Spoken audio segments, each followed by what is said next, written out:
There's been a movement in our church of the Holy Spirit over the last few months, turning the hearts of the mothers and the fathers toward the children.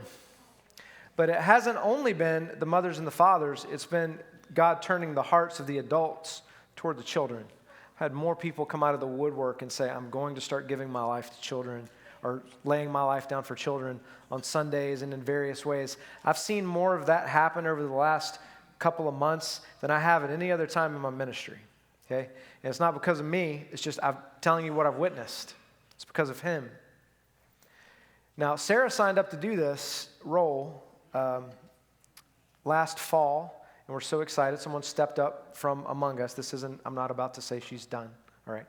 But Sarah stepped up from among us to do this role, and really her heart was to see the leadership in our children's ministry grow, to see more volunteers, more participation, more heart alignment from the entire church body. So we really put our faith there. And it was a difficult season when she stepped in, because the moment she stepped in and became official last fall was when Delta variant started, and then she gained a little traction, and then Omicron, and then she was starting with a deficit as far as just coming out of a 2-year transition. We had held the ropes, but we definitely weren't at our most participation back there. But we just decided that, I remember having a conversation one day with her and a couple others, that really it just needs to be a matter of prayer. If we want to see Jesus build his church, then we need to pray. So what we've seen has been a beautiful thing. I took a trip. It's funny, I was just talking to Rose about Brazil for a minute, but myself and Rose and Fernando were all in Brazil a couple of months ago. And we were partnering with a church there led by a guy named Marlon Brito, who's been here before and will be here again. Wonderful pastor, leader in Brazil. And I don't know, I spent probably 80% of our time, Rose, Fernando, ministering to children, teenagers. We were in the schools. We were doing youth outreaches. We were doing this, we were doing that. And when I came back, I just felt like, this happens on mission trips. You go to give something, but you feel like you come back and you say, I received something. And I felt like I received something for the next generation. And I remember I was in this prayer room, which is right over here, the first room in the hall, about, a couple of weeks after I got back. And I was praying. And did you guys ever have a light bright? Has nothing to do with this. I was just curious if you guys ever had a light bright. No, I was praying, and I saw in my mind, if I share one of these, it's real, because we've got some people in our church that see a lot of things, okay? I'm not always one of them, but I'm always grateful when God lets me see something when I'm praying. But I saw like this dark canvas, kind of like a light bright, okay?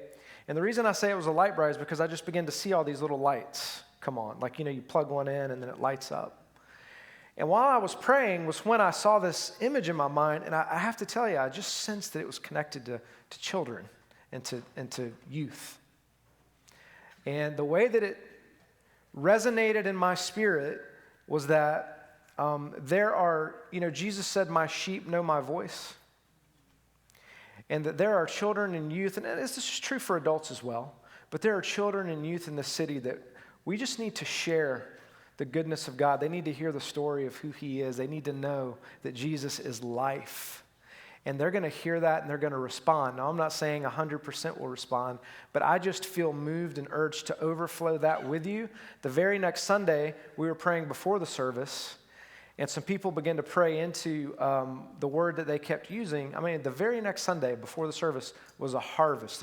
We just sense there's going to be a harvest. And my heart sense that it's connected to that age group. So I want you to pray with faith that way as we step into everything that God's doing in and through our church. I think that's one thing that we should think about. So when God started giving people in our church dreams, like went to sleep and woke up and felt like we were supposed to do a VBS, or when we brought people into staff discussions and the first thing they said was VBS, my faith was kind of already there. Okay, I was already in that boat that, let's do this, okay? But as you know, if you've ever gone to a VBS, 3 people don't do it.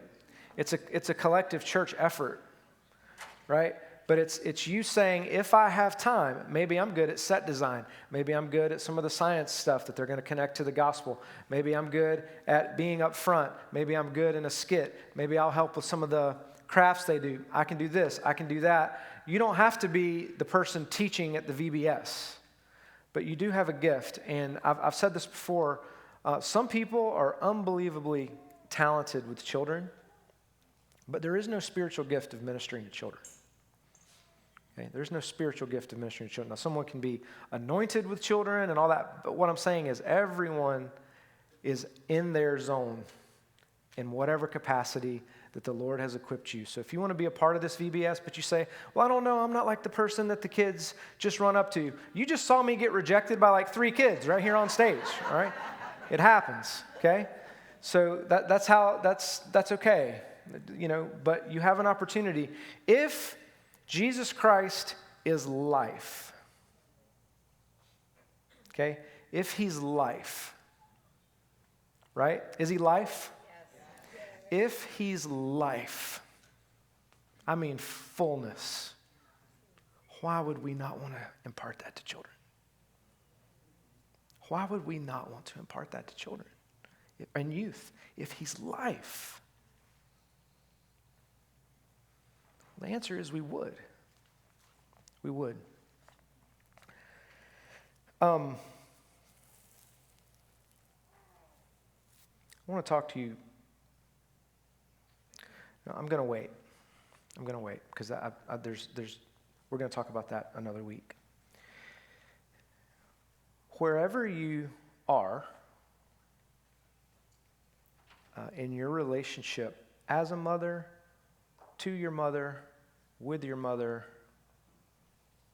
if she's still here,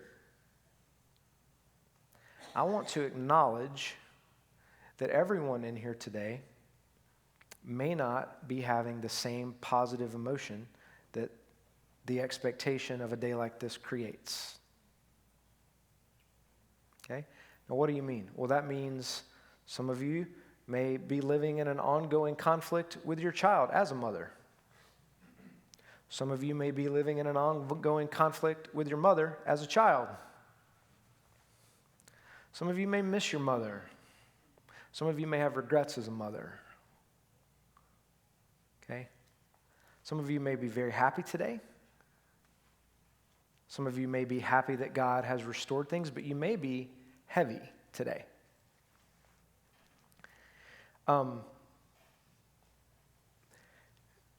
Wherever that is on your spectrum of mom, whether you are one or not one, some of you may want to be one, and that's a longing in your heart today, and you're hurting because of it. I want to revisit a psalm that we talked about last summer. I try to read the Psalms every day. If I read the Bible and there's things that I don't read, it's never the Psalms.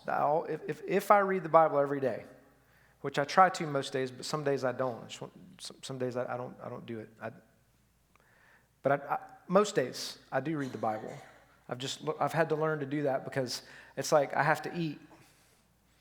But if there's anything that in my reading plan, RCC's reading plan, if there's anything that I don't read, it's never the Psalms. If I'm going to have 5 minutes, it's going to be a psalm because the Psalms pray through us. They help us pray. And it's hard to find an emotion or a longing or a pain point or a hope or a dream or a disappointment or a vulnerability or a sadness or a gladness that's not represented in the Psalms. It's just like they're all there. And God's people have been praying these prayers for years and years and years. Okay? This is Psalm 126, 4-6. Restore our fortunes, Lord, like streams in the Negev. Those who sow with tears will reap with songs of joy. Those who go out weeping, carrying seed to sow, will return with songs of joy, carrying sheaves with them like giant harvest. Okay? Those who go out weeping, those who sow in tears. Now, is that a formula? Because we can get frustrated with the Bible because we go, is the Bible saying if I sow in tears, A plus B equals C? Now, this is a desperate prayer of faith. This is a prayer. Prayers aren't formulas. This is a prayer. This is someone refusing to lose faith in Israel's fortune being restored. Israel was in a really bad place at this time, and they were refusing to lose heart. They were refusing to let go of their faith for everything that God had for them. So they are saying and writing prophetically. Prophetically, I'm praying this, holding on to this, that if I sow, I may go out sowing in tears. I may go out sowing in sadness. But I'm believing in faith that those who sow in tears reap a harvest of joy. Okay? And joy is not happiness. Happiness is easy. You can be happy your team won. But joy is always distinct from happiness, because anytime you see someone with joy, there's pain in it. There's pain behind it. You can just see it in their face. Someone who's filled with joy, it's on the other side of pain. That's how joy. Now you can have joy, or just example for today, childbirth, joy, other side of pain. Okay? So joy always comes on the other side of pain. So for you mothers, for you daughters, for you sons, and for you dads, I do not know all of your emotions today, but I call you into this prayer. I call you into this prayer. If you have a wayward child, there's going to be a reserved front row section in heaven for all the mothers that have prayed lost sons home. I'm just telling you, that's not true, but you know what I mean. There should be. That's a toil, right? Like that's something you give your life to, and daughters home, sons and daughters. Okay, but those are tears that are sown. You're sowing them. You're sowing. Okay, we're sowing these babies we dedicated. It's time to start sowing. This is if you haven't started before today, day one. Now we're sowing. We're sowing through hardships, through difficulties, through good times, through bad times, through happy moments, through sad moments. We're sowing. We're sowing in faith into their life because we want to see God birth something beautiful in them and through them. Okay. I want you to stand because I want to leave some time for prayer. It was about 33% of my sermon. But I want to leave some time for prayer because I don't know what you're sowing into right now, or I don't know if you need to go back and get some more seed because you stopped sowing. But I'm always going to encourage you to continue sowing. Okay? Because the enemy, a lot of people think the enemy's number one goal is to get you to mess up. That's not his number one goal. The enemy's number one goal for your life is to get you to give up. He wants you to mess up over and over and over. You become so discouraged you give up, okay? But his number one goal is not for you to mess up. You're going to mess up, and I don't say that because I want you to. I just say that because you're a human. But his number one goal is for you to give up and stop sowing, okay? So for you, that may be, we do a time here at the end of our service, if you're new, called prayer ministry. Jocelyn's going to come up in just a second and lead us through that. But if you're sowing or you want to reignite this sowing and praying in faith, or you just want to stand in prayer for something, maybe you have a physical need, maybe you have a financial burden, maybe you're in some sort of crisis right now, maybe you're in a relational fallout and you don't know what that looks like, or maybe you're just praying for direction.